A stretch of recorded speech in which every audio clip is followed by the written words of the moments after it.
The music comes up at random. The other day it was the Darth Vader theme. I don't know that this really works here at this moment. I'm going to have to work on that random generator.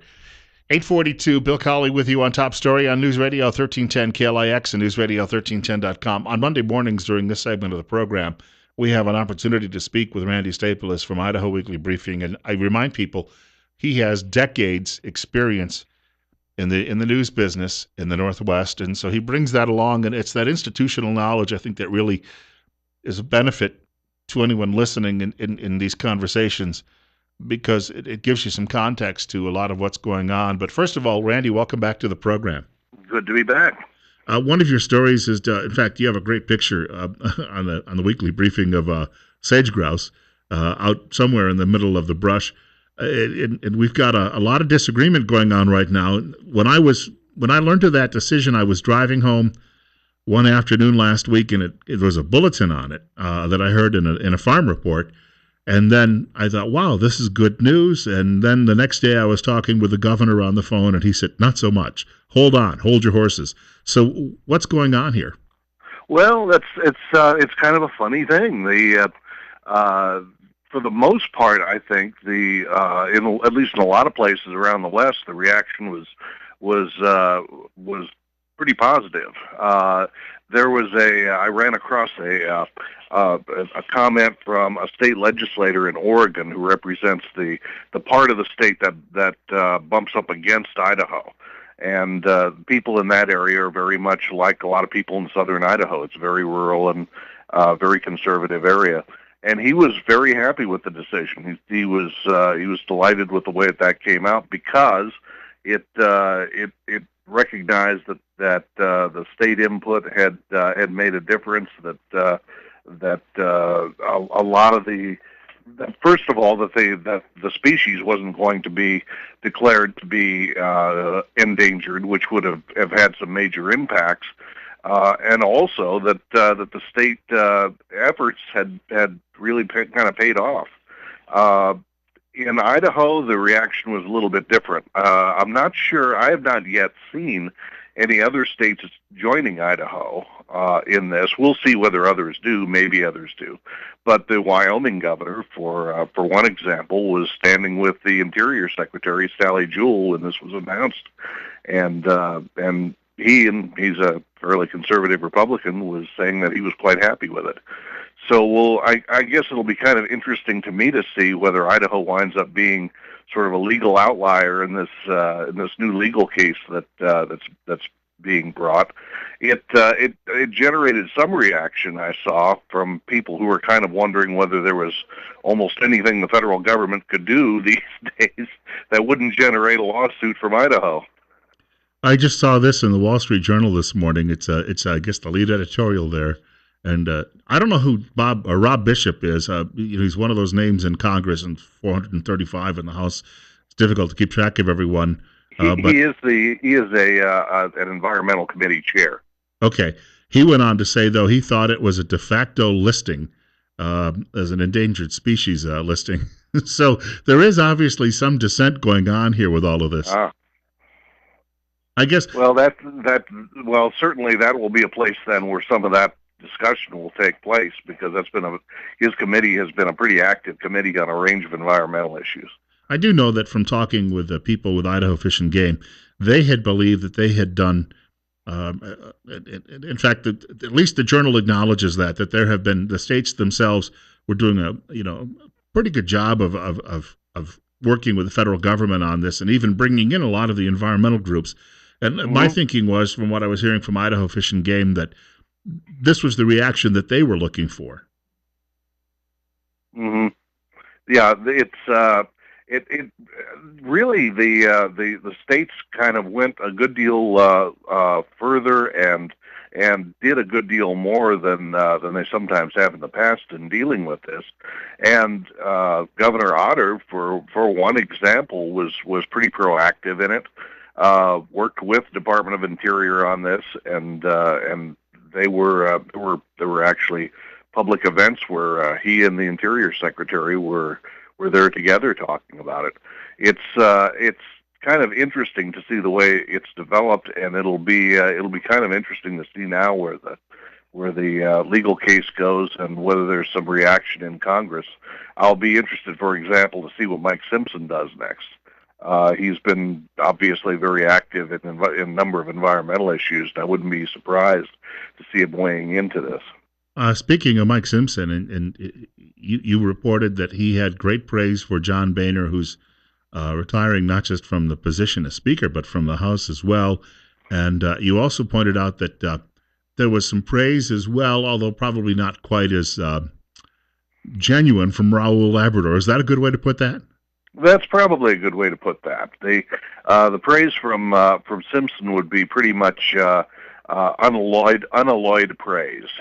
They have been fairly close. Simpson has been a pretty close Boehner ally for a long time now. He's been close to the House leadership, and it's given him some real clout in the House, and it will some degree of his clout is a little bit up for grabs in whatever happens in this leadership fight that will be coming next, if there is one. I think there's some presumption that one of the congressmen from California, the majority leader, will probably be taking over, and Simpson is fairly close to him, as I understand it, as well. So that probably wouldn't make too much difference in terms of his sort of informal standing in the House, if that wound up being the case. But anytime there's a shakeup like this, a lot of people are kind of wondering exactly where they will be fitting in sort of the new social order that follows. Raul Labrador's situation is a little more complex. On one occasion, he joined in a revolt against Speaker Boehner, and that was much criticized by Mike Simpson. They really got into it on that. On the more recent occasion, he wound up voting for the Speaker, although it was kind of qualified support and kind of muted support, and that was sort of reflected in his statement, as you were kind of indicating. This time, it was less than kind of a full-throated, I think he's a wonderful speaker, and I'm really sad to see him go. It's more muted than that, and in fact, he could wind up being somewhere in the contest for leadership. He tried running for a majority leader on one occasion, but that didn't get too far. Then it might be that running for some sort of leadership position now might go a little bit further. There's certainly a lot of pieces that are being moved around, and a lot of possibilities are being discussed right about now. And over the next few weeks, it'll be interesting to see where some of the people fall and who decides to run for what. Our guest, Randy Stapilus, joins us. He is the publisher of Idaho Weekly Briefing. It's coming up on 8:53 at the studio. And Randy, quickly, for people who'd like to actually take a look at Idaho Weekly Briefing, where would you send them? I would send them to www.ridenbaugh.com. That's RIDENBAUGH. I was surprised to learn from Labrador's staff last week that he's doing a regular weekly radio segment in Pocatello and Idaho Falls, and they approached me about that as well, and it struck me, okay, none of these places are within his district, so clearly he is eyeing something else. And of course, you're exactly right. They're not only not within his district, they're quite some distance from the district. No one within his district could hear any of those programs, other than say online. Yeah, there's long been the speculation that he's planning at some point or another to run for a statewide office. Possibility of Senate at some point if that opened up down the road. But the more frequent discussion has been about the possibility of running for governor in 2018. Butch Otter presumably will not be running in that race, and Labrador would enter a contest like that in a pretty strong position. How well exactly he's known in the 2nd District is a little bit unclear. He's gotten plenty of statewide attention over the years, but he's certainly not as well known in the 2nd District as, say, Mike Simpson is. And no doubt he wants to raise his profile to some degree. There was a story you had today that I was looking over, and this one I think perhaps really hits home for a lot of people. And it's we could talk about a lot of issues on the show sometimes, and they do impact people. But I think sometimes people have difficulty in getting their fingers around them. But this case, this story about homeowners exemption being raised, is going to impact a great many people, and immediately too as well. What is that all about? Well, it does get adjusted from time to time as prices vary, and with the prices of houses going up again, as the recovery kind of continues, that's pretty much to be expected. But this is the homeowner's exemption is a part of the value of a person's house that is exempted from property taxes, and the idea there was to make sure, especially that people who, the retired people who had been in their homes for many, many years, but their homes weren't necessarily valued all that high, weren't priced out of their homes because of property taxes. That property taxes didn't force people out of their homes. And so with that kind of general thought in mind, the idea was to exempt from property taxes the first certain amount of value of the houses, and that's kind of that got started back in the early '80s, and I believe early '80s or late '70s, and it's been going on ever since.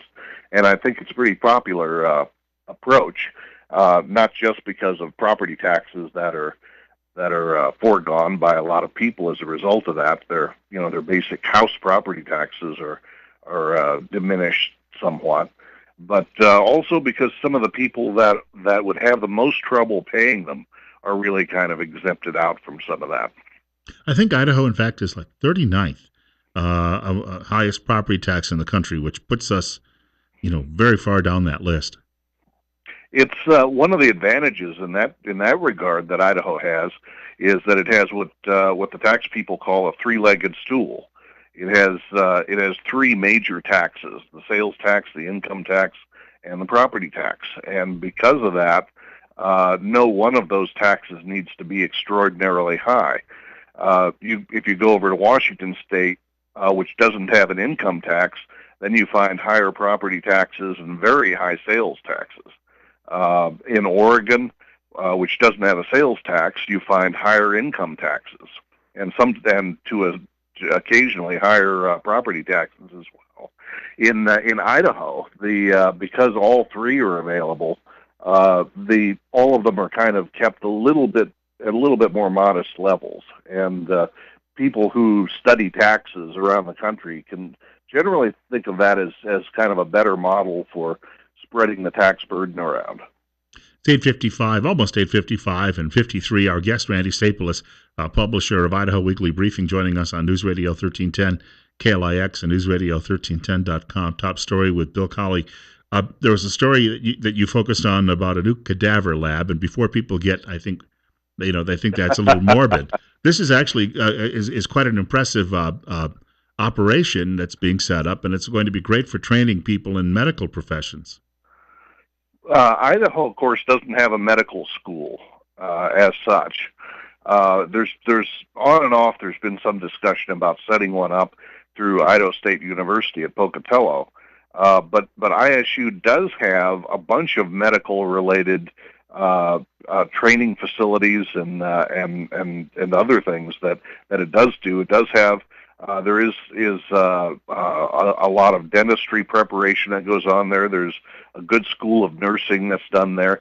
And because Idaho State University has been expanding so heavily into the Treasure Valley, they have a large operation now in Meridian that's in some ways almost beginning to rival their home base in Pocatello.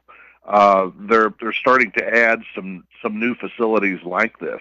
And it's with each one that they do, they probably do get a little bit closer to the idea of, well, maybe we could do something, maybe in cooperation with someone else, that could amount to a medical school for the state. there's the point is made that Idaho needs more doctors, and that might be one way to go at it.